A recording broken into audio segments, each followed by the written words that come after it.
Hello and welcome to our Talking Cafe today. I hope you're all well out there. And just a note, this is a recorded session today, so please feel free to contact us for any further information about anything that we talk about today that you're not or you've got any queries on. Hopefully most things will pop up in the banners with regards to contact information, but do feel free to contact us via all the various links should there be anything that you need any clarification on, or you'd like to ask us some questions, because we will answer any questions that are left there after the event to make sure we answer any queries if you have them. I know the weather's very gloomy, so hopefully our guest today will brighten your spirits. So today we've got Zach. Hi Zach, how are you? Hello. Yeah, very well, thanks. Yeah. Good. So Zach's from a national wildlife conservation charity called Froglife, and their concern is with the conservation of the UK's amphibian and reptile species and their associated habitats. Their holistic approach to nature conservation enables them to take individuals on a wildlife journey, whilst also delivering amazing results for our amphibian and reptile species. So I'm sure you can explain far more about what your project does and how it helps people in our community, Zach. So if you're okay, I'll pass over to you to fill us all in. Yeah, thank you. I hope I can as well. So yeah, I work for Froglife, and our project in Somerset is all about people living with dementia. So as as you said, we've got a holistic approach to conservation. So around the whole country, we've got lots of projects that work with all kinds of different people. Some are much more focused on habitat restoration and nature conservation, and then some work with people, and then some are mixed. And ours is more of a people focused one in Somerset, and it's people living with dementia, experiencing memory loss, and their carers are welcome to join us at the sessions as well. So what that looks like is we have weekly meetings, and we'll do a range of different activities, always about nature and wildlife, and often about reptiles and amphibians, so your toads and frogs and lizards and newts and snakes. But we also do a lot of creative work. We were making Christmas wreaths today because it's almost the start of December. We do all sorts of things. We can talk more about it perhaps, but the nature of dementia is it's highly individual, what people's experiences are with the condition, and our groups are open to anybody. So we have really diverse abilities and preferences in the groups. So because of that, we make the activities very variable week on week. So it might be something like clay modeling, or it might be something like writing wildlife poems, or painting, or having a walk. And then by offering a lot of different things, we can get a sense for who enjoys what and what can help people access certain things. So yeah. I suppose, people's memories, you don't really, if they're in-ground memories, you might not have really ever enjoyed the outside, or you only ever enjoyed walks. You didn't really, you're scared of, reptiles and things like that. Or it might take you back to the days when you visited the zoo with your parents. And so I suppose you do have to be quite varied, because like we know with dementia and the frustration that can have inside people is, if it isn't something they really like, then that just, it embeds anxiety into them and their carers. So you wouldn't want, to be sparking bad memories, I suppose. No, Have you sort of ever come across that and thought, gosh, this is really diverse? And yeah, I mean, no, we haven't. I mean, sparking negative experiences is 100% the opposite of what my aim is. Like the number one aim is having people leave with positive emotions. And the great thing about nature and the outdoors is generally everybody does like it. Like, even if people are a little bit wary of it or something, It's if it's done in a safe way and it's a held group and everyone's supporting each other, which is how we operate, then accessing the outdoors is just a treasure trove for creating positive emotions and having a good experience. I've lost my train of thought. Well, I suppose the thing is, I mean, some of my clients, when dementia, starts off or sets in, even they actually fear going out more because they worry about either running off or, and it just feels unprotected in your own home. You feel more protected and you're a bit scared about going out. So it's, it is good to feel like you're in that safe environment with volunteers and people who can help. And quite often the carers are the ones stuck in as well, so it gives them the opportunity to to access the outdoors. 100%. And it's those kind of unfortunate realities that is why we set this project up, and we also set up one in Glasgow and we run one in London as well.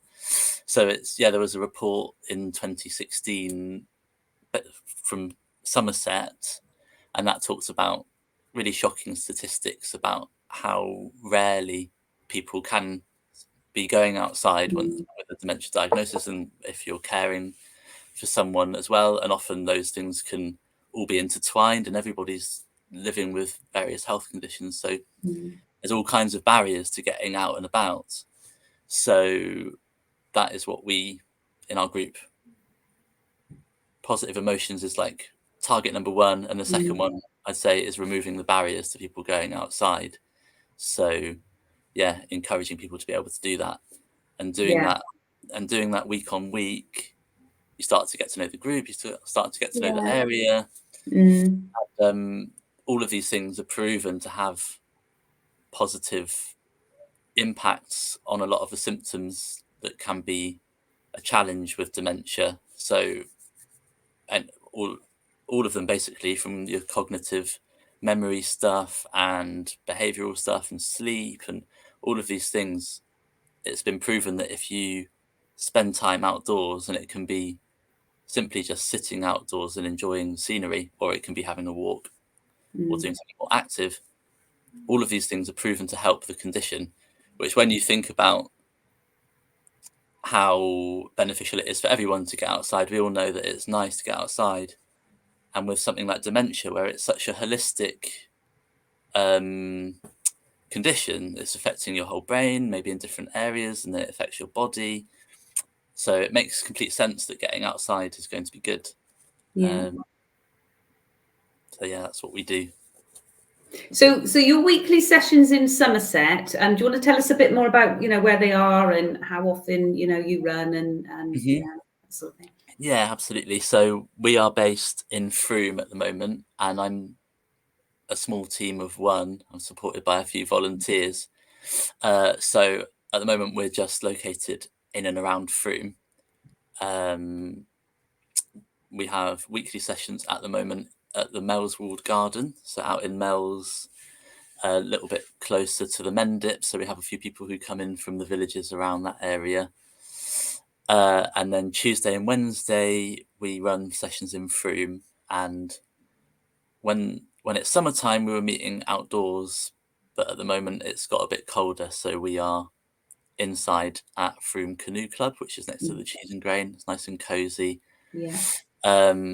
But both of those sites are lovely for getting outside as well. So in a session we might go for a stroll in the woods and then come back into the warm. At Mel's we've just started using a wood burner. We meet in a greenhouse and it's got a lovely wood burner in it, which keeps it a bit warmer. So nice and cozy. I suppose even the smells of like the wood burner and things, with people not having as many open fires nowadays, I expect even the smells of all of that, bring back and evoke memories. Absolutely. And then in the Frome session we always make a cup of tea on a fire at the end of the session. This little stove which you light a fire in, so people can gather sticks and get involved in the fire. That's another thing I try and do in the sessions is, I think in care settings perhaps there's this concept of being risk averse. So I try and bring activities, like we do quite a bit of woodwork, like making bird boxes and bat boxes and bug hotels and stuff. So that involves sawing wood, which people will say, "Oh, I haven't done this for years." But if you do it, we do it together, and we do it, maybe wearing a glove to protect someone's hand, and just doing it at a gentle pace. And then things like having a fire as well, just introducing kind of things that someone might not feel able to do, and then finding the things that actually people can do and empowering them to take part is. Yeah.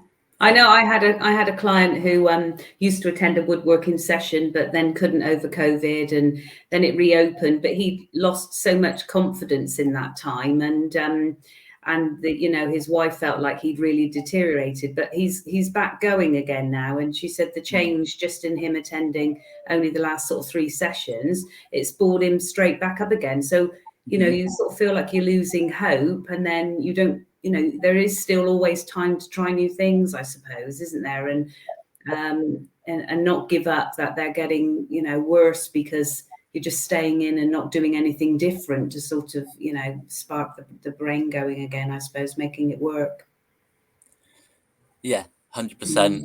All of that about confidence, and I think just the ability to do something for yourself.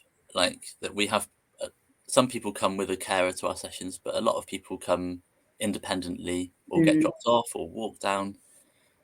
And I think finding something that you enjoy doing and you can access just allows people to maintain feelings of identity and purposefulness and the social aspects of that. It's all very powerful. And I think, like, I 100% urge anyone interested to come to our session, but also just to get in touch and find out about other things that are going on. Because if it is that our thing's not right for you, we are committed to helping you find something that would be good as well. Because we're all a network in this world of nature and wellness and all of that. So we just Do want to you help have sort of a certain amount of people that can come each time, Zach, or do you sort of keep it open and just change what you're doing or split people up? And Yeah, obviously it's been a bit of a year with COVID. Because our group has been outdoors, I've been able to keep it running for most of the year, which has been really great. And when the rules and restrictions were a bit tighter, I was keeping the group to 6 people, just to keep us all safe and to make everyone feel, that barrier we spoke about feeling comfortable and confident outside. That made it quite tricky when COVID was going on, because it was like, don't go outside. yeah. Now it's more relaxed. We've got about anything from 10 people to 4, or it depends. Sometimes people drop out or whatever, and some of the weekly groups are smaller or some are bigger. I haven't hit the problem of having too many people yet, and if it does start to get too big, then I'll have to just see and move people around. We've got lots of spaces at the moment, and I think in the summertime it would be easier to have bigger groups. I just get more volunteers and we could be more spread out and have more going on. Yes, it's more sort of governed by the weather anyway, isn't it, really? Because you'll probably have more people who'd want to turn up. The thought of it being really cold, Yeah. and that might restrict people from being able to get outside anyway. So, but Yeah. I think really it's just making sure there is that bit of respite for the carers, because, like you said, if they're being dropped off or independently coming, it does help with being able to give the carer, a couple of hours off, or to meet a friend for, a drink and have some sort of normality in their lives as well. Yeah, absolutely. Me and Pippa, who volunteers, were talking about that after our session today about respite, and that's very true. I think some carers it's really helpful for them to have a couple of hours off each week. They can go shopping or whatever. But also, even some of the carers who come along, it could even act as respite for them in that case, because they get to do something new, meet some new people, and kind of be with their loved one in a different setting to what they're used to, so it could maybe kind of, you know, just mix things up in the week a little as well. So it's really leave it up to every individual and every family, and whatever's best for them, we try to accommodate that. Yeah, because I suppose family members, you know, it's quite important. I mean, if you know their children can come along, you know, the son, the daughter, because they probably feel like they've, you know, sort of lost them as such, and just being able to come along and do something with their, you know, mum or dad, which, you know, has all stopped really. You know, that I imagine as a part of a family, you may have been quite active doing things, and you know, it's become impossible to have that sort of normal family outings and that sort of thing. So it probably helps as well if a son or a daughter can come along, or even, do you have any children coming along? Do any grandkids come along? We've had that occasionally. It's always really fun actually when we have younger people coming, Yeah. especially because we're often doing quite fun activities that you might have done as a child even. Well, even kids now, I don't think kids now necessarily get out in nature as much as, you know, perhaps we did as kids. You know, with forest school, I suppose perhaps they do a bit more now, but you That's know, very bringing them true. together, you know, And then they can learn something from the older generations, and like, it's always great when our activities do spark memories of, so, you know, what it was like maybe if someone used to work as a farmer, or experiences on the land. And some people have just incredible knowledge of wildlife. There's one chap who worked in agriculture all his life, and he knows all the bird songs, and he'll just tell us what's happening. So that's great. And then when it has been that we've got younger people along, and you've got the intergenerational kind of thing, it can be quite magical. Doesn't happen enough. And again, COVID's made it a bit more challenging to kind of collaborate with other groups or something. Have you got any avid photographers in the group that take photos while you're out? One of our other talking cafes was from Positive People, talked about them taking cameras along, and it wasn't. I mean, they had gone on to sort of to do photography walks, but it wasn't necessarily a main aim. But it sort of came out of it as actually you then, you know, you then also, while you're out and about, you're taking photos. They're being able to print them off. That's another way of, you know, restoring those memories and definitely. That's a good idea. That's something I haven't done that with a group. I normally take pictures, and there was one chap who said he might want to bring his camera along. I'll put that on our list of future activities, photography. It's just one of those things, I think, that just sort of happened, I suppose, with that group. And then it was like, gosh, we haven't really thought about this. But actually, people used to use a camera years ago and take photos, you know, rather than just getting your phone out nowadays, you know. So it is, you know, it is a nice thing to do, isn't it? People used to like taking photos and having those memories and printing them off, you know, and being able to look at them. Definitely. So your arts and crafts that you do then, so you do you sort of, how do you do it? Do you sort of judge it a bit by weather, or do you you know, you turn up and people know what they're doing, or are you quite you know, is it sort of on the day? A mixture of all of those things, and it depends who's coming as well. Like, because sometimes people will drop out last minute. As I said before, I'm always trying to make it accessible for everybody who comes. So that means making it. I've got a colleague who says in her sessions she aims for like a very low floor and a very high ceiling, which I thought was a really good way of putting it. And then I mostly try and keep an eye on like the season. Like today we were doing Christmas wreaths. In the summer we do a lot of gardening, so like planting seeds and then doing things with plants and whatever as the season dictates. And then weather-wise it does affect things a bit. We always seem to be really lucky with the weather. It rarely rains on our sessions. I don't know if that's because we're on the eastern side of the Mendips or what, but we just seem to be quite blessed. so it hasn't been too much of an issue. Like now we've moved inside, so I just have to do things that are appropriate for the indoors. And then just deciding the activities. I'll try and keep it a bit varied week on week. So if we do something quite tactile one week, we'll do something maybe a bit more moving about. The week after, have a walk or something.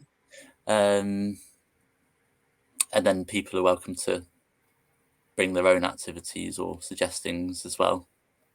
Because I suppose fitness-wise, just because you've got dementia, it doesn't mean your body doesn't need fitness, does it? So, No. and if you're being stuck in and not going anywhere, it must be a concern to the carers or family members if, they can see that their health's deteriorating just because of their fitness levels dropping, especially if they were very active, in a previous life. Yeah. It must be difficult. I think that's a good thing about meeting in a group like this as well, is you can talk to other people in the group, and that's one of the really nice. I love it when that happens, when people start sharing their experience of dementia and ways that they cope. And like, there's one participant who comes who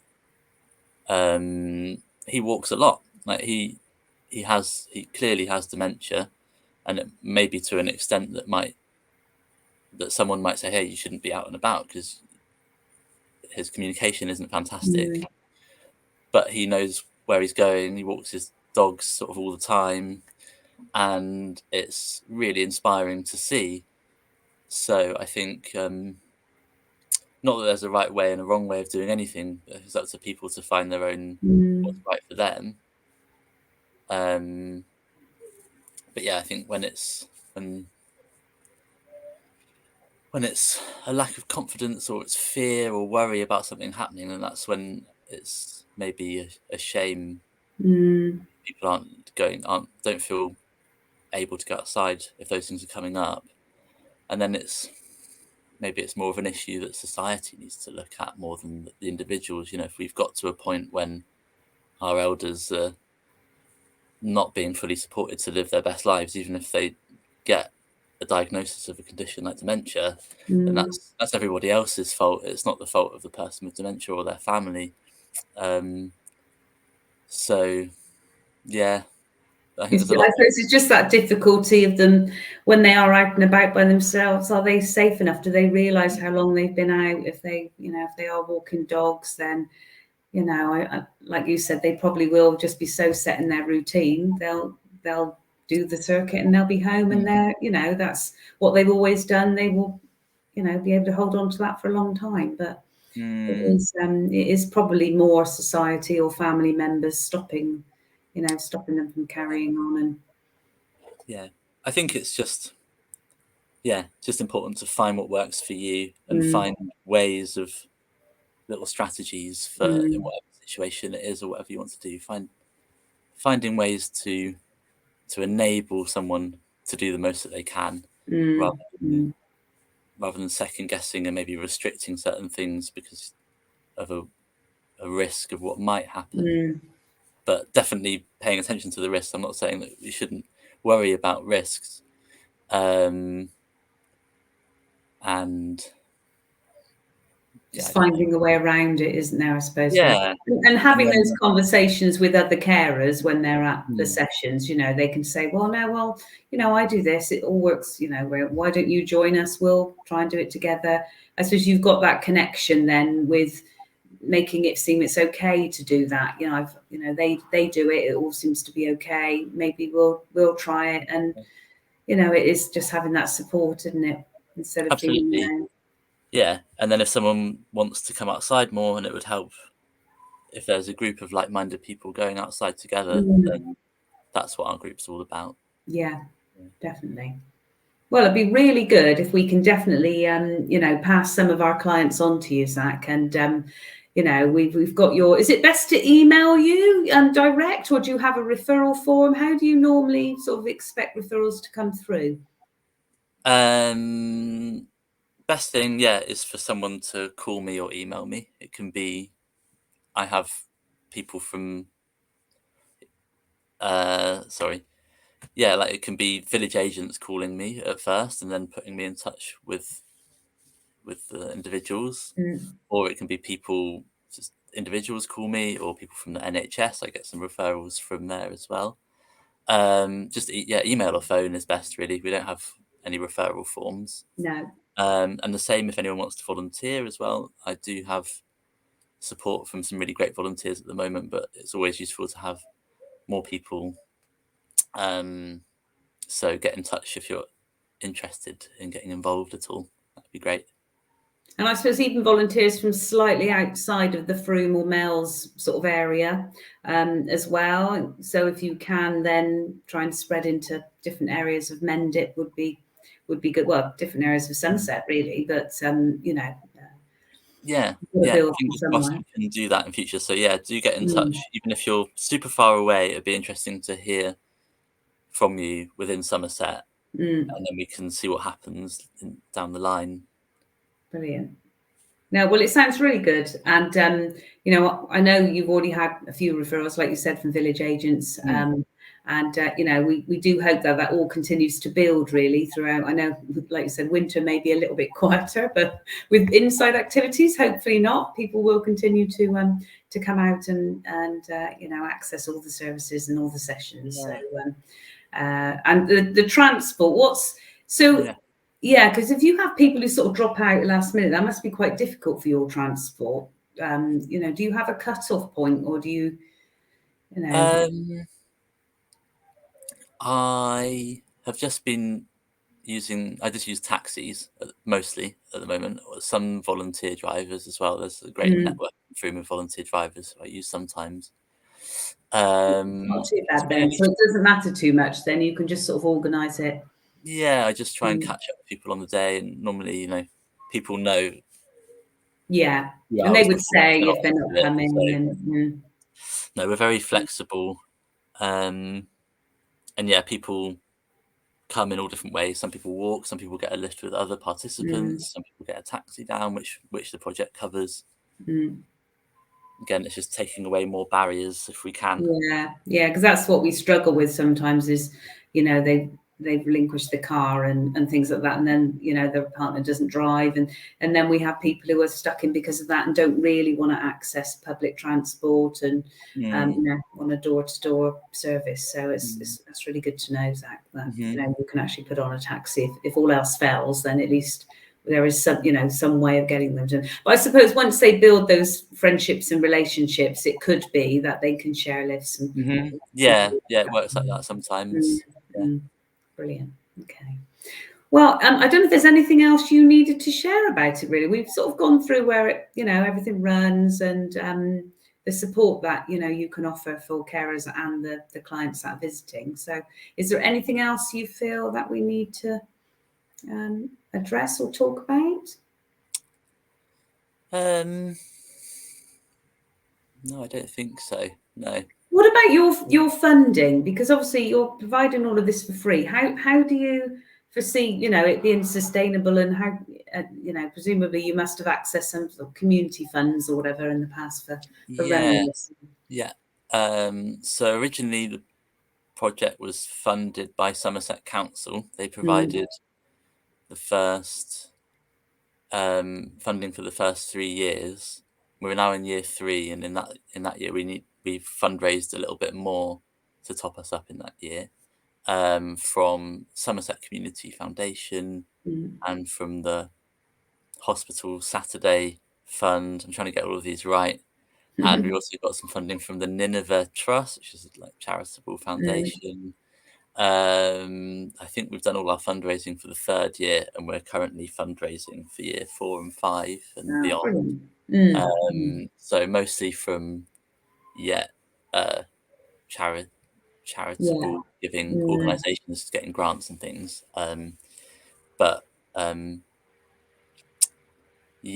think Well, I Froglife. suppose the more sort of sessions you run and the more statistics and reporting you can do, then that puts you obviously in a lot better chance of future funding and proving that it works and it's making a difference. So Absolutely. We've got lots of stories from people of how it's helped and how much they enjoy it and all of that. So and people who come, they tend to come for quite a long time. So we've got people who've been coming for a year, or more even. So that's how it tends to work, is someone will start coming on a whatever day works for them. I try, and the reason I do 2 days in Frome, I do one in the morning and one in the afternoon, because for some people one or the other is more Yeah. easy to access. So once someone's established on a day, they'll tend to keep coming back for quite a long time, which I think is a good sign that it's an enjoyable thing to do. Brilliant. Well, it'd be so good to hear, from any of your people who do attend, even if it's a carer coming on. So maybe we'll invite you again, into springtime or something next year, and then it'd be good to have somebody on telling us about how their experiences and how it's made a difference to them in family life. That would be That'd really be good. good. I wonder if we could even arrange to do one while we're outside at a session or Yeah, something. definitely. We can Live certainly session. take our mobiles and Yeah. record live like this, but just have the broadcast from our mobile. So definitely, that's what we want to try and do with the talking cafes. Really, is try and record things as they're happening and go along to groups. But of course, COVID's just made that quite difficult, really. So Yeah. hopefully next year, fingers Yeah. crossed. Well, definitely fingers crossed, and definitely pencil in a visit with us, because we'll be going Yeah, all spring, and it'd be yeah, nice to lovely. go along. Yeah. No, it'd be great. Okay. All All right. right, Zach. Well, thank you so much for coming on today. It's been really great hearing about Froglife and, and getting involved in nature. I mean, it's just such a feel-good thing, isn't it, for everybody? So, I love going out in the outdoors, regardless of the weather. There's, never bad weather, just bad clothing in my experience. Exactly. And if the weather's really bad, then it makes going inside feel amazing as well. You It get some does, doesn't it? You cozy. always look forward to the cup of tea when you come back in, don't you? Yeah. Well, thank you so much for coming on today, Zach, and for all our listeners out there. And like I said, if there's any questions, then please do contact us in the comments box when this is actually broadcast. We will look on there and answer any questions when they come in. But thanks once again, Zach. Take care and have a good Thank rest you, of the day. Julie. Yeah, All right. Angie. Thank Bye. you. Bye. Bye-bye.